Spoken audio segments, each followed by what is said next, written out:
Bienvenidos a Justicia TV Noticias, les saluda Liliana Choi y estos son los titulares. Contraloría revela que la corrupción le costó al país en el último año más de 24.000 millones de soles. Casi la mitad de este monto sustraído corresponde al gobierno nacional y el 31% a los gobiernos locales. Poder Judicial ordenó 18 meses de prisión preventiva para 5 acusados de participar en el secuestro y asesinato del empresario Machiavelli Laura cuando éste trató de huir de sus plagiarios en Santa Anita. Más de 1.000 pulsaciones de auxilio registraron mujeres víctimas de violencia utilizando el botón de pánico, una iniciativa de la Corte de Lima. Esto permitió a las autoridades intervenir inmediatamente contra los potenciales agresores. Sujeto que intentó asesinar a su pareja en plena vía pública en Chosica pasará los próximos 9 meses en prisión preventiva. Bien amigos, vamos ahora con el desarrollo de la información. El Poder Judicial dictó 18 meses de prisión preventiva para Gabriel Pérez Rivera y otros 4 detenidos. Estos están acusados de haber participado en el secuestro y asesinato del empresario Machiavelli Laura en Santa Anita. Los detalles a cargo de Kelly Medina. Llevarán su proceso en prisión. La Corte Superior de Justicia de Lima Este dictó 18 meses de prisión preventiva para los presuntos responsables del secuestro y muerte del empresario de transportes Machiavelli Laura. Mandato de prisión preventiva que se dispone por el plazo de 18 meses, la misma que será computada desde la fecha de detención de los imputados Gabriel Fernando Pérez Rivera, Daniela Coromoto Rodríguez Márquez, José Adrián Velázquez Botelo, Richard Alexander Sánchez Morales y Antonis Alejandro Heredia Linares. Todos ellos serán internados en el penal que disponga el INPE para que puedan llevar su juicio desde la cárcel al encontrar graves elementos de convicción que puedan poner en riesgo el proceso, así como la vida de los familiares del empresario. Ellos ya han pedido medidas de protección ante el Ministerio Público. En el caso de Henry Augusto Mendoza Viera, el juzgado ofició los documentos que corresponden para su inmediata ubicación y captura, ya que se encuentra no habido.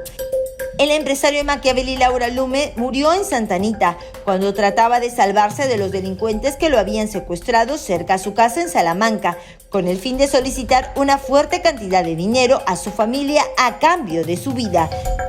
Las cámaras de seguridad registraron el momento en el que el empresario sale rápidamente de un auto negro y corre por su vida. Los secuestradores, al ver cómo Machiavelli escapaba, disparan a su víctima, causando la muerte. La jueza Isabel Rosales Armas hizo lectura íntegra de la resolución.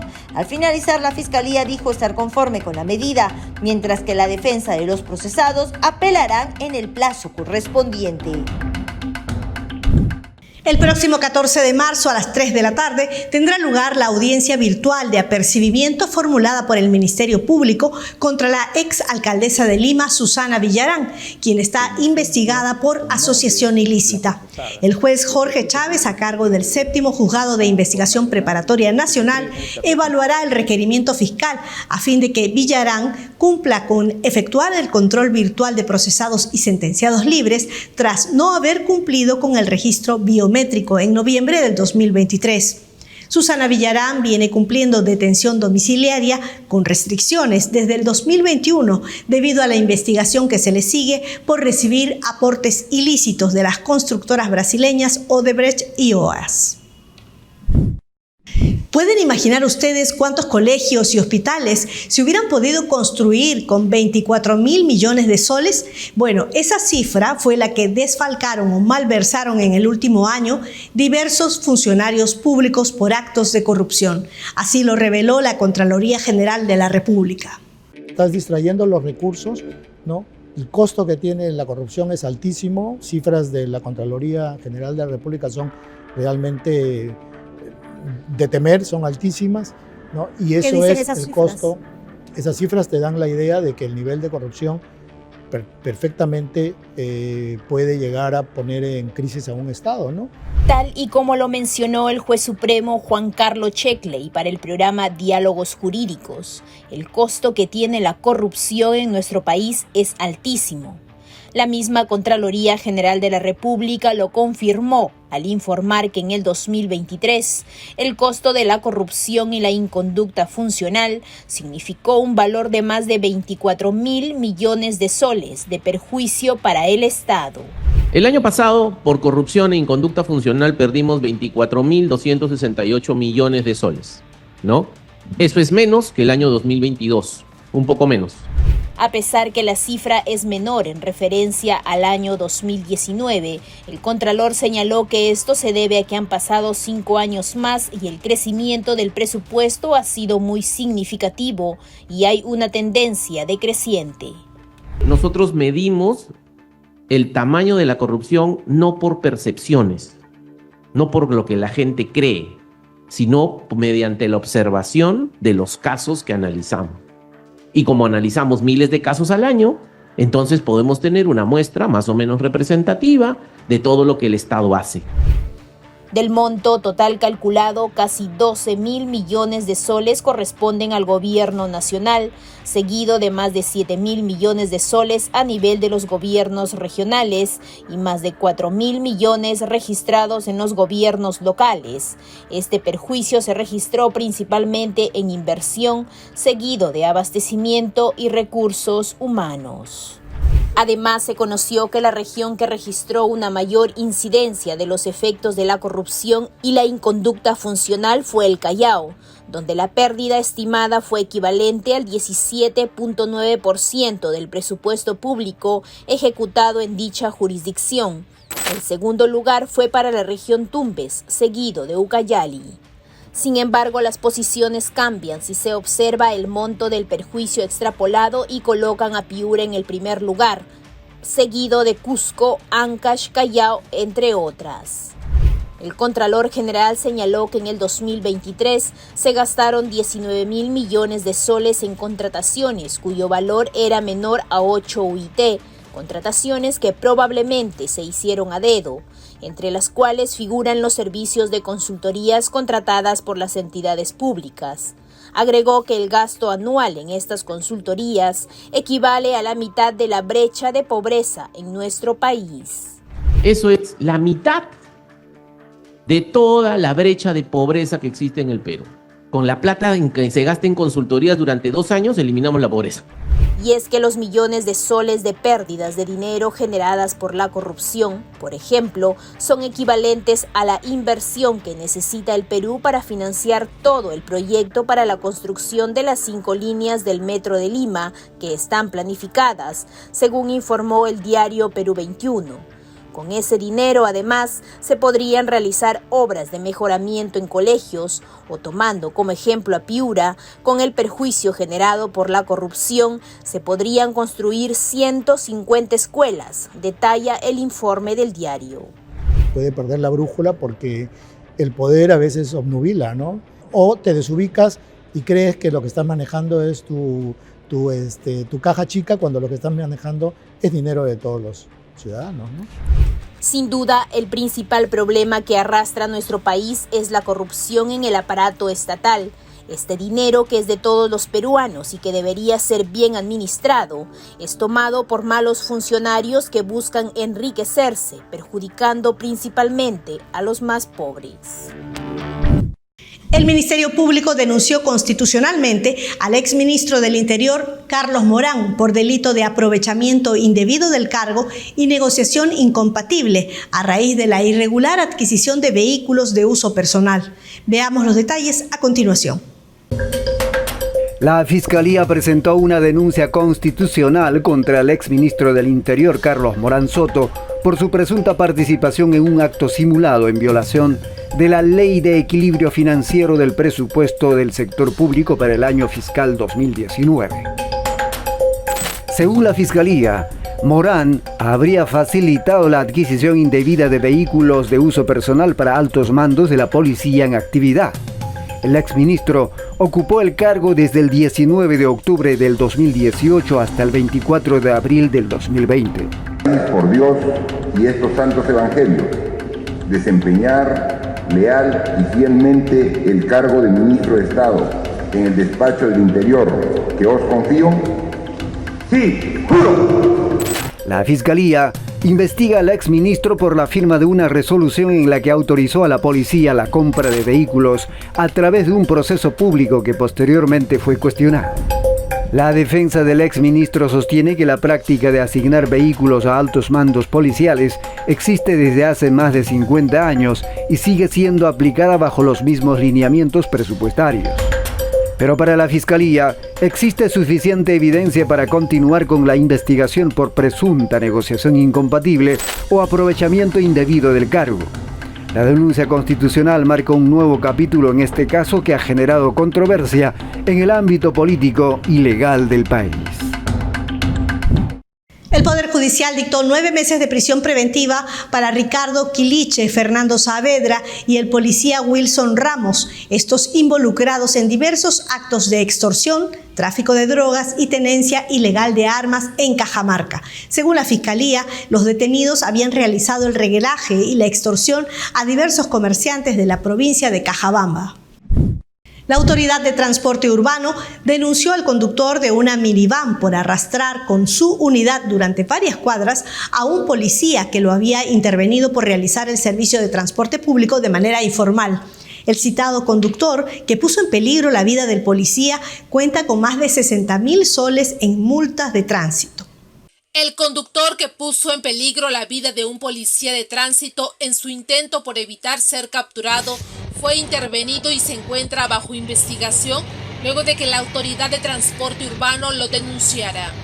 Javier José Coinaba, que buscaba huir del efectivo policial, decidió acelerar el auto después de que el policía le pidió sus documentos. Las imágenes muestran cómo la autoridad tuvo que aferrarse desde el exterior del carro para no sufrir un accidente.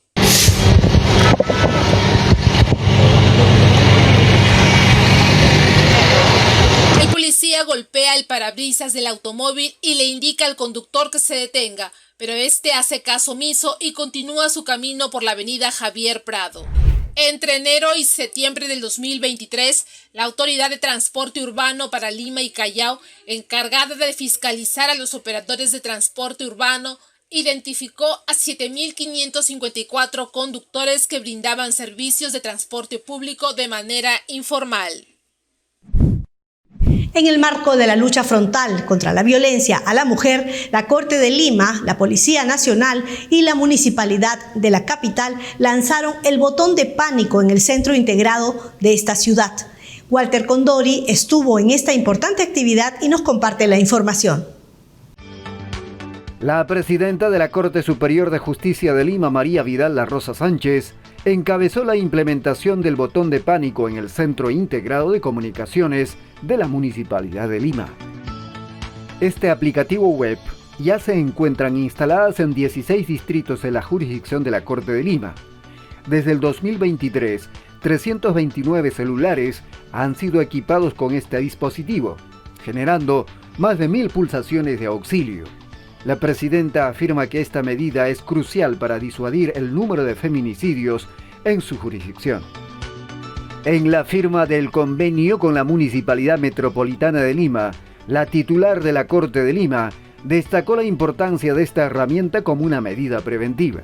A través de este aplicativo botón de pánico, la víctima va a poder pulsarlo en el momento en el cual se ve amenazado y la alarma se va a activar tanto en la Corte de Lima como en la municipalidad, en sus diversos lugares donde funciona el serenazgo, como ahora vemos en este centro integrado, y a través de la geolocalización, miembros del serenazgo conjuntamente con la policía pueden acudir en su apoyo. Y de este modo vamos nosotros a poder evitar una víctima más. La aplicación del botón de pánico se realiza mediante una medida emitida por un juez de familia, tras evaluar el riesgo severo en el que se encuentra la víctima. Este aplicativo permitirá a las víctimas presionar el botón cuando detecten la cercanía de su agresor, facilitando la intervención policial para su protección. Porque a través de esta central de comunicación integrada de Lima Metropolitana vamos a poder monitorear aquellas mujeres víctimas de violencia familiar. Yo felicito la iniciativa porque este aplicativo lo ha desarrollado la Corte Superior de Justicia de Lima y ya está operando y funcionando. Y como decían en el video, son 329 celulares en donde ya está instalado por mandato judicial. En un llamado a las víctimas de violencia, La Rosa Sánchez instó a denunciar estos hechos para activar esta medida preventiva. La implementación del botón de pánico en los distritos de Lima marca un paso significativo en la lucha contra la violencia de la mujer. Con el compromiso de las autoridades y la colaboración intersectorial, se busca brindar un apoyo integral a las víctimas y prevenir futuros actos de violencia contra las mujeres. Es un trabajo permanente y preocupación de todos los peruanos, específicamente la Corte Superior de Lima. Encabezaron el evento la titular de la Corte de Lima, María Vidal La Rosa Sánchez, el ministro del Interior, Víctor Torres Falcón, y el teniente alcalde de Lima, Renzo Reyardo. Bien amigos, hacemos ahora una breve pausa, pero retornamos con Justicia TV Noticias.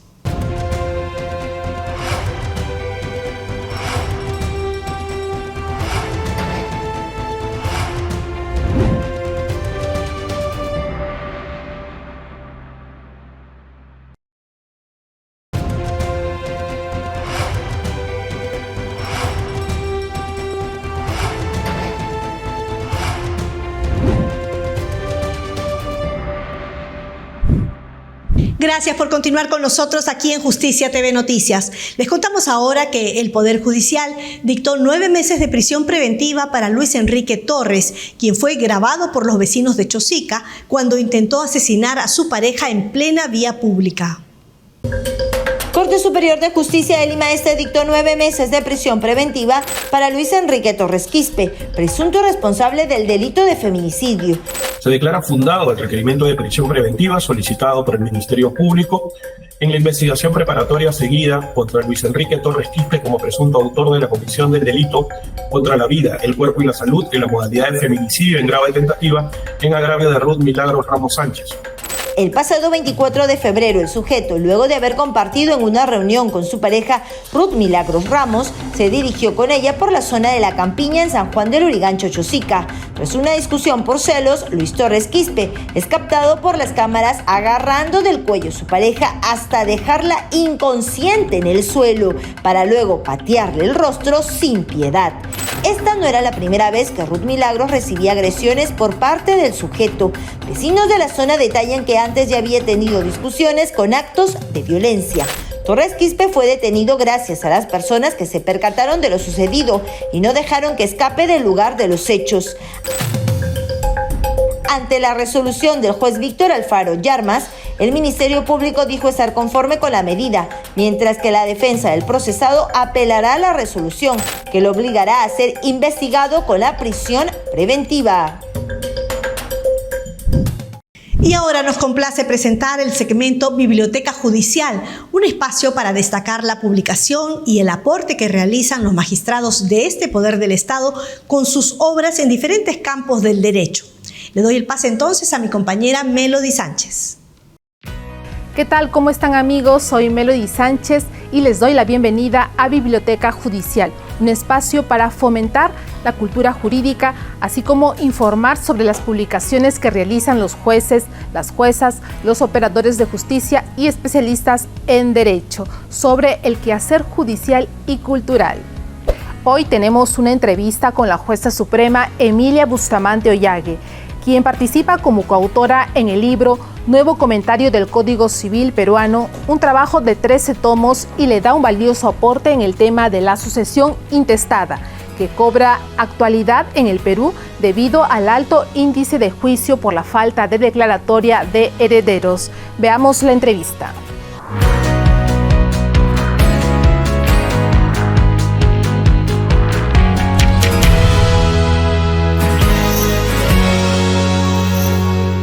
Muchas gracias por acompañarnos en Biblioteca Judicial y hoy tenemos una invitada de lujo, la doctora Emilia Bustamante Ollague, jueza suprema de la República, quien ha participado en esta obra, Nuevo Comentario del Código Civil Peruano, pero es una obra de 13 tomos, un gran proyecto donde participan destacados juristas. Y justamente la primera pregunta, doctora, ¿cómo fue su participación en este proyecto y cómo fue invitada en este proyecto?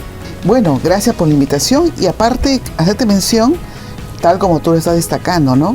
Esta es una obra extensa de 13 tomos denominada Nuevo Comentario al Código Civil Peruano, que ha estado dirigida por el jurista Juan Espinosa Espinosa.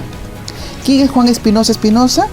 Es un jurista dedicado al área de derecho civil, que además es profesor y docente de las más prestigiosas universidades del Perú, como la Universidad Nacional Mayor de San Marcos y la Pontificia Universidad Católica del Perú, entre otras instituciones. Y debo decir que este proyecto ha sido concebido, ¿no?, como un comentario jurídico de avanzada de las normas del Código Civil peruano. Siempre soñador y siempre emprendedor, Juan Espinosa nos encomendó a diversos colegas de la especialidad civil para participar en la dirección ya de cada libro del Código Civil.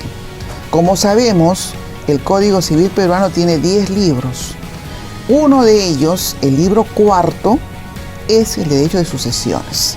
Y justamente solamente sobre ese libro cuarto, sobre derecho de sucesiones, Juan tuvo la amabilidad de invitarme a colaborar como directora de la edición de ese capítulo, de ese libro cuarto del Código Civil. Y puedo decir, ¿no?, de que nosotros hemos contado en esta obra con más de 200 expertos en derecho civil que comentan las diversas figuras normativas, instituciones de derecho civil, características, funciones, dogmática, algo de hecho comparado y también con su respaldo de jurisprudencia, ¿no? Es un trabajo que a Juan le demoró cerca de 3 años. Nosotros trabajamos 2 años en apoyar en la preselección de los juristas invitados en función a la temática, ¿no?, de este comentario del Código Civil peruano. Ahora, tú me preguntarás, ¿cuántos códigos civiles tenemos en el Perú? Bueno, valgan verdades, el Código Civil vigente de 1984 es el tercer Código Civil. El primer Código Civil fue casi hace 200 años. En 1852 se expidió el primer Código Civil peruano. El segundo Código Civil fue producto de una serie de reformas y regulaciones nuevas y fue aprobado y promulgado el año 1936. Luego, siempre la realidad social, el derecho norma la realidad social. Va cambiando todo. Va cambiando todo. Entonces surgen nuevas situaciones, nuevos derechos que hay que proteger y se tiene que hacer un nuevo código, que eso es lo que dio origen al Código Civil de 1984.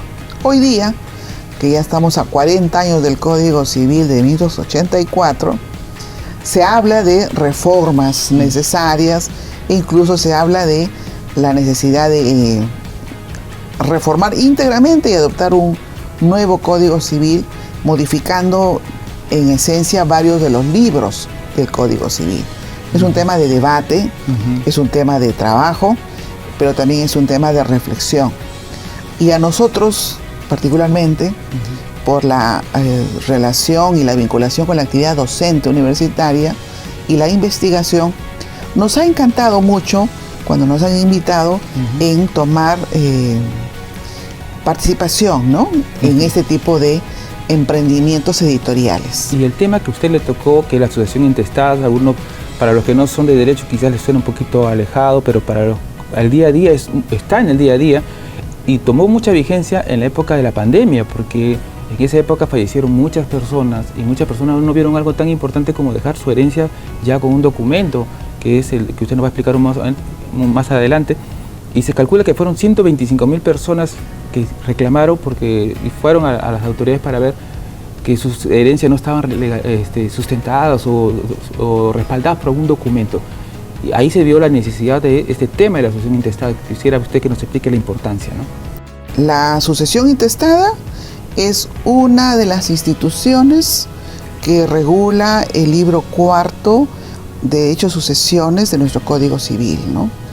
Y la sucesión intestada, o también llamada declaratoria de herederos, ¿no? Es un procedimiento que se debe seguir para determinar qué pasa con los bienes que deja una persona, ¿no? Si uno fallece, ¿qué deja? Si uno fallece, no solamente puede dejar bienes, puede dejar tal vez una parte de un terreno, ¿no? Que no es un bien indeterminado. Por ejemplo, el 30% de hechos de acciones de un terreno, claro. O puede dejar una cuenta bancaria, o la cuenta de la CTS, ¿no? Entonces hay diversas actividades en las que una persona tiene existencia y que genera cierto patrimonio. Y lamentablemente creo, doctora, que la mayoría de los pleitos o litigios o problemas que surgen dentro de la familia, entre hermanos, todos, es justamente por ese tema, ¿no? Los pleitos entre hermanos, entre familiares, es grave la situación que existe en relación a las discrepancias que existen sobre los bienes de la familia. Y esto lo hemos podido ver y se puede hacer hasta un cruce de relación jurídica en derecho de sucesiones y derecho de familia. Y tú me dirás, Armando, ¿pero por qué, doctora Bustamante, va a relacionar ahora derecho de familia? Que por cierto son los otros dos tomos antecedentes a este tomo cuarto que hemos participado nosotros. Sucede que yo recuerdo mucho el 2020, antes de que surja la pandemia, integré en vacaciones en febrero la sala de familia en la Corte de Lima, que era la corte en la que yo estaba de vocal superior antes de ser promovida como jueza suprema. Me llamó la atención el alta litigiosidad que existe entre las parientes. Y generalmente los casos de los expedientes que conocíamos de violencia familiar, ¿no? Era preocupante ver, la mayoría tenía una especie de, como de, digamos, de estilo, ¿no? Que es el papá o la mamá viuda y los hijos. ¿No? Forman bandos a veces. Papá o mamá viudo y los hijos, y muchos de los hijos inclusive con sus familias, no como hijos dependientes, estudiantes, ¿no? Sino ya como hijos cada uno con su familia y que ocupan la casa familiar. Y se queda uno en el segundo piso, en el cuarto de la derecha, otro se ubica en el cuarto de la izquierda, otro se ubica en el techo, y parece una invasión en la casa familiar. Lo que antes era la casa familiar, que en el hecho de familia es la base de la unión familiar, se convierte en un botín, en un terreno, en una tierra de nadie inclusive, ¿no? Yo quedé muy, pero muy impactada, porque había un caso de una familia que era justamente ese el caso, ¿no? El papá era viudo y todos estaban en pleitos de violencia familiar. Habían más de 30 medidas de protección. Entre uno ellos. Contra el otro, el otro contra el otro, el otro contra el otro. Y realmente, bueno, pues el derecho a veces permite pues el exceso de demandas y pedidos de protección. Pero ¿cómo vas a ejecutar una medida de protección en una casa donde hay una sola escalera para subir a la casa, ¿no? Y a veces hay un solo baño, o hay un solo baño por piso, y cada uno son vecinos y viven ahí, cohabitan en la casa? ¿Y cómo vas a decir, no, medidas de protección, distanciamiento social, para que no se avive el conflicto familiar, ¿no? Pero ahí no solamente hay esa convivencia real entre el progenitor viudo o viuda con los hijos que viven con él y el afán de cada uno de tener algo, sino el hecho que se desvirtúa la función del patrimonio. Se entiende que el patrimonio sucesorio debe quedar para quienes son los herederos, para que ellos se beneficien. Pero sucede, lamentablemente, que en muchas ocasiones, por no decir la mayoría, los hijos que se quedan con el padre viudo o viuda, lo combinan, lo presionan, lo manipulan y quieren ya de una vez mi parte. ¿Cuál es mi parte, no? Ya lo que me corresponde. Y si en el orden, por ejemplo, ¿quiénes son los que tienen preferencias cuando alguien fallece a obtener los bienes? En primer término, siempre tiene que verse la voluntad de una persona que debe disponer sus bienes por testamento. Pero si no lo hizo porque tenía miedo, porque no quería tomar una decisión o porque se le salía muy caro el trámite para hacer un testamento, Cuando fallece una persona sin un testamento, entonces entra la regulación de la sucesión intestada, que establece los órdenes sucesorios. Entonces ahí viene tu tema. Si no hay testamento, entonces vamos a la regla de sucesión intestada, y la regla de sucesión intestada define entre sus normas el orden de las personas que tienen derecho a recibir algo de un fallecido. Y bueno, en esto es importante señalar de que la ley prevé y está tomado siempre la noción de la familia nuclear, ¿no?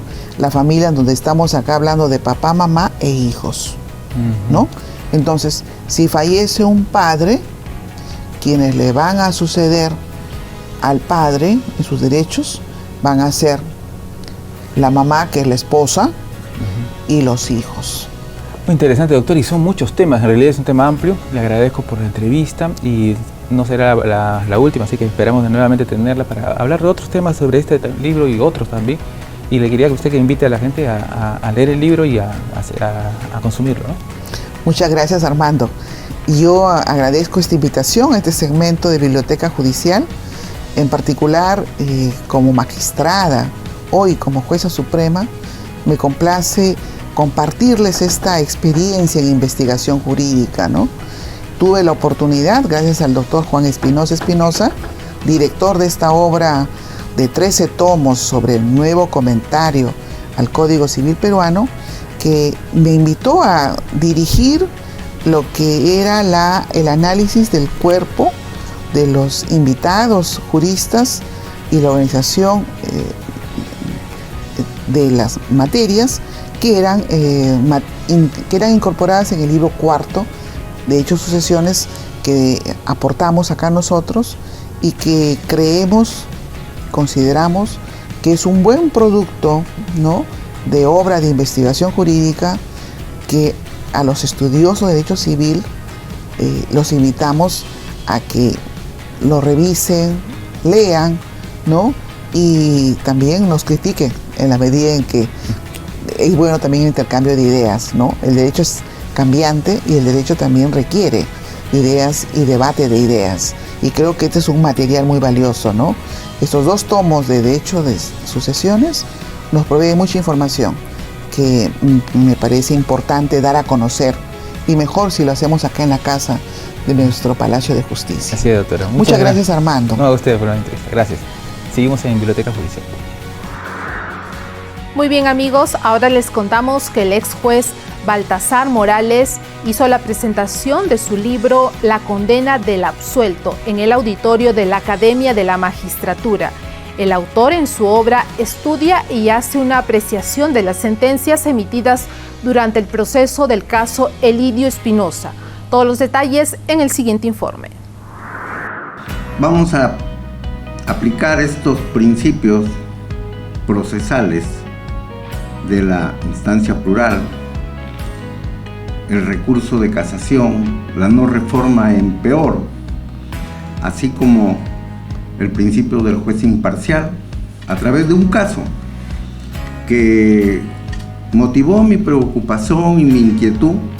Así fue la presentación del libro La condena del absuelto, un emblemático caso conocido como Elidio Espinosa, escrito por el juez Baltasar Morales. Esta obra fue presentada por el autor en el auditorio de la Academia de la Magistratura. Para analizar con seriedad este caso, partimos de un concepto de lo que nosotros podemos entender como Estado constitucional de derecho. Y es que en un Estado constitucional de derecho, el derecho ya no solo es la ley que nos dan los legisladores. Además de la ley, están los principios constitucionales, los principios propios del derecho penal, del derecho procesal que ha desarrollado la ciencia del derecho, así también la epistemología, que es parte de la filosofía en general, en este caso de la filosofía jurídica, la argumentación jurídica y fundamentalmente, como caso práctico, los precedentes que dicta la Corte Suprema. Este caso, ocurrido en octubre del 2007, Trata de una causa penal seguida contra 10 procesados, todos miembros de la Policía Nacional del Perú. Entre ellos destaca el coronel Elidio Espinosa Quispe, a quienes se les atribuye como imputación el secuestro y asesinato de 4 ciudadanos luego de un operativo policial contra la delincuencia en Trujillo. Según la acusación fiscal, los agraviados fueron detenidos y conducidos a un lugar descampado donde fueron ejecutados por los acusados. En el 2021 se puso fin al proceso, siendo el resultado una sentencia de 30 años de pena privativa de libertad para los condenados. Ello tras haberse dictado durante todo el proceso penal 3 sentencias absolutorias. Los condenados recurrieron vía habeas corpus, habiendo expedido en su momento el Tribunal Constitucional 4 sentencias en el año 2023. Antes de que la Corte Suprema emita la segunda casación, el 3 de abril del 2021, 4 meses antes de resolverse esta casación, que validó la condena de los 30 años, el procesado Elidio Espinosa dejó de existir. Bueno, el juicio va a seguir contra los 7 que quedan vivos todavía. En ese sentido, el autor en su libro, quien estudia las sentencias emitidas durante este proceso, señala que los jueces deben previamente llevar adelante un juicio de juzgamiento, tras el cual se deberá expedir una sentencia de condena a fin de respetar los derechos de principios y garantías. Y en esta línea de pensamiento nos preguntamos, ¿cuál es el papel de los jueces en el descubrimiento de la verdad concreta en el proceso penal?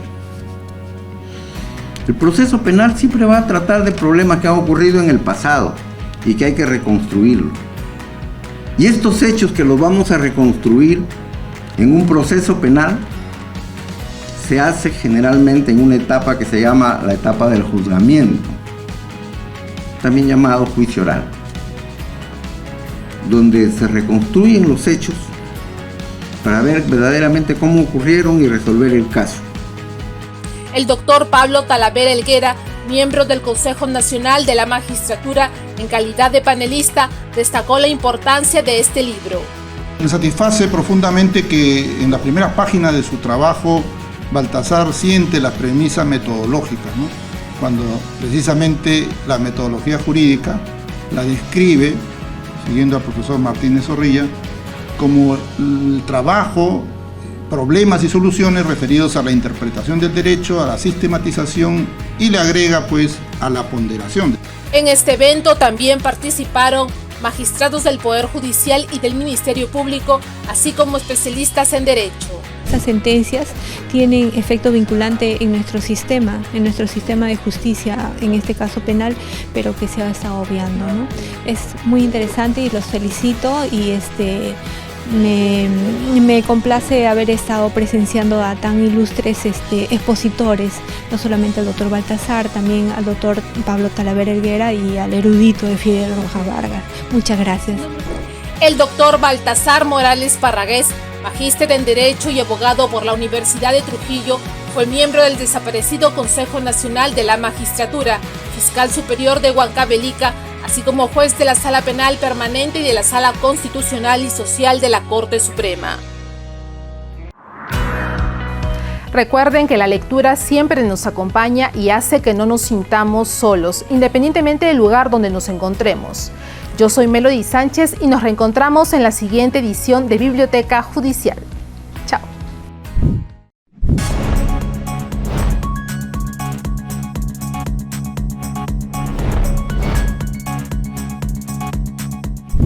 Bien, ahora es el turno de Cintia Salirrosas desde la Corte Superior de la Libertad, quien nos informa sobre el convenio suscrito con la Municipalidad Provincial de Patás para implementar un botón de pánico para las víctimas de violencia. Gracias, compañeros de Justicia TV. 2 importantes convenios fueron firmados por el presidente de la Corte de la Libertad, Víctor Alberto Martín Burgos Mariños, y el alcalde de la Municipalidad Provincial de Patás, Aldo Carlos Mariños, con la finalidad de fortalecer el servicio de administración de justicia que se brinda en dicha comuna. El primer convenio que ambas autoridades celebraron implica la implementación del botón de pánico, esta herramienta tecnológica que permite que las víctimas de violencia que se encuentren en peligro puedan ser auxiliadas por el personal de serenazgo o policial a fin de salvaguardar su integridad.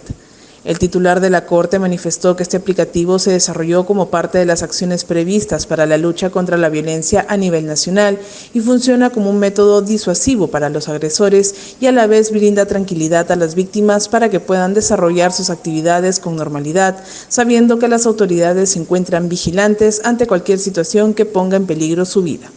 Posteriormente se firmó el segundo convenio con el que se ha consolidado el apoyo interinstitucional para mejorar el servicio de justicia a través del desarrollo de propuestas, proyectos e ideas que cumplan con los requisitos establecidos por la normativa y que beneficien a la población de Patás. Desde la Corte Superior de Justicia de la Libertad informó Cintia Salí Rosas para Justicia TV. Continuamos en la Corte de la Libertad. Ahí, un tribunal condenó a 35 años de cárcel a los integrantes de la banda El Osito y los Chacales de la Esperanza. Se les encontró culpables del asesinato del miembro de la policía Maximiliano Pretel Cabrera, seguridad de uno de los hermanos del actual gobernador de La Libertad, César Acuña. Los hechos ocurrieron en el 2014, cuando 6 zampones interceptaron el vehículo del empresario Acuña Peralta, dando muerte a su seguridad para apropiarse de una fuerte suma de dinero. Los 6 delincuentes permanecerán en prisión hasta el 2045.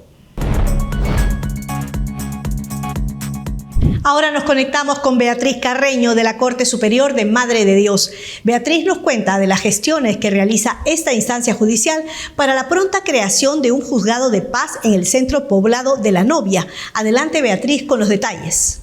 Con el propósito de eliminar las barreras que impiden a las poblaciones alejadas y vulnerables acceder a los servicios de justicia en forma rápida y eficaz, la actual gestión judicial a cargo del juez superior titular y presidente de la Corte de Madre de Dios, señor Adolfo Nicolás Caira Quispe, se reunió con el presidente del Centro Poblado La Novia, Walter Rodríguez Julca, y el teniente gobernador Julio César Guamani Inga. El espacio de diálogo se propició con el objetivo de coordinar la viabilidad en la creación del Juzgado de Paz del Caserío La Novia, del distrito de Tahuamanu, provincia del mismo nombre en el departamento de Madre de Dios. Durante el evento, el presidente de la Corte de Madre de Dios señaló que la creación del Juzgado de Paz del Caserío La Novia se ha convertido en una necesidad apremiante e impostergable, a fin de garantizar el derecho de acceso a la justicia, a la tutela judicial efectiva y a una pronta y adecuada justicia para la población de los centros poblados La Novia, Villarrocío, Nuevo Pacarán y 5 Planchones. 950 ciudadanos se verían beneficiados en la resolución de conflictos en materia civil, penal, familia y notarial. Desde la Corte Superior de Justicia de Madre de Dios, Beatriz Carreño para Justicia TV. En Apurímac, las autoridades judiciales dictaron 9 meses de prisión preventiva contra un sanguinario feminicida. Dictan 9 meses de prisión preventiva contra presunto feminicida en Abancay. Mediante resolución número 2 de fecha 25 de febrero del 2024, el tercer juzgado de investigación preparatoria de la Corte Superior de Justicia de Apurímac, representado por el juez titular Julio Chacón Chávez, declaró fundado en requerimiento de prisión preventiva por el plazo de 9 meses contra el imputado Feliciano Dávalos Cáceres como presunto autor del delito de feminicidio en agravio de quien en vida fue Luz Melina Vega Bernaola, dispuesto en el proceso penal número 360-2024 por la comisión del delito contra la vida, el cuerpo y la salud en la modalidad de feminicidio agravado. Asimismo, a través del oficio número 360-2024, de fecha 25 de febrero del 2024, el titular, Julio Chacón Chávez, dispuso el internamiento inmediato del imputado Feliciano Dávalos Cáceres en el establecimiento penitenciario San Ildefonso de Abancay. Desde la Corte Superior de Justicia de Apurímac, informó para Justicia TV, Renzo Maldonado.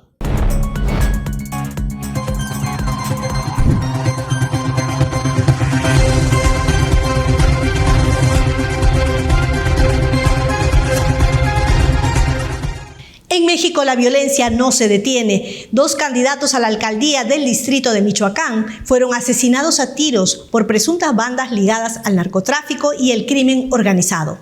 Hola mi gente, ¿cómo están? Les saluda su amigo el doctor Zavala. Les invito este 1 de marzo a apoyar a nuestra candidata para presidenta de la República Mexicana, a la doctora Claudia Sheinbaum Pardo.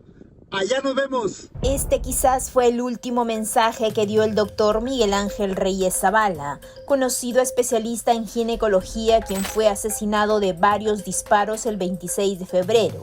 El mismo día, horas después, y bajo la misma modalidad, también fue victimado Armando Pérez Luna. Ambos pretendían postular al municipio de Marabatío, Michoacán, en México. Uno de ellos doctor, afuera de la clínica donde trabajaba, el otro constructor y creo que también maestro, personas de bien. Y es que a pocas horas que inicie el proceso electoral, la localidad de Marabatío entró en zozobra por este hecho de sangre que tiñe las próximas elecciones. Los precandidatos fueron asesinados con pocas horas de diferencia y se suman a la lista de los 26 ataques a aspirantes y candidatos en los últimos 4 meses. El doctor Zavala, como era conocido, fue asesinado dentro de su vehículo frente a la clínica San Ángel cuando hombres armados le dispararon en varias ocasiones.